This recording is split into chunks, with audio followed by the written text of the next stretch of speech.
There are days we'll never forget. September 11th, 2001 is one of those days. The World Trade Center Twin Towers in New York were hit by enemy aircraft and destroyed. Back in Indiana, canine handlers Tony Zinsmaster and his wife Annette, both members of FEMA's Indiana Task Force 1, were called up with their dogs to go to the site and search for the missing, the wounded, the dead. You'll recall we profiled Annette and her hero dog Max, who passed at the age of 15 in November of 2010.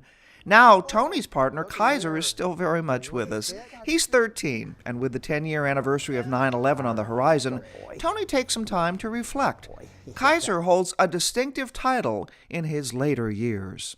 Yeah, the University of Pennsylvania says that they believe there's about 17 left.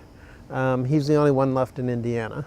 And every one of them, you gives a little tug on your heart when they go. You know them all so well. You know them. You know how they work. You become very appreciative of what you see, even if you're not petting them at home at night. You know what you like, and you really get to enjoy them. So you lose each one, but I always say it's better to have loved and lost.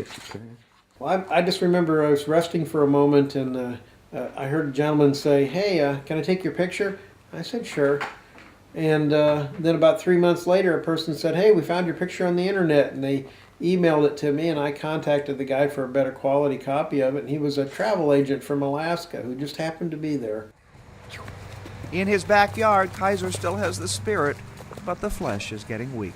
The dog has to have enough energy that he can keep himself going even when conditions are tough.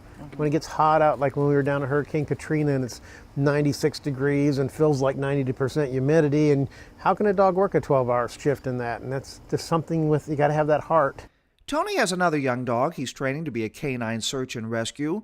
Why does he continue? There's only two reasons to be a search dog handler. The first one is you have to love training dogs, because if you're going to do it right, you're going to train a lot more than you go on missions. You're going to train every weekend. Make it fly again, Dad, make it fly again. Every other weekend you're going to have a formal training, and usually you're doing something else on the odd weekend too. There's going to be another venue or something else. And the other thing is you just want to have to help people just for the simple joy of helping people.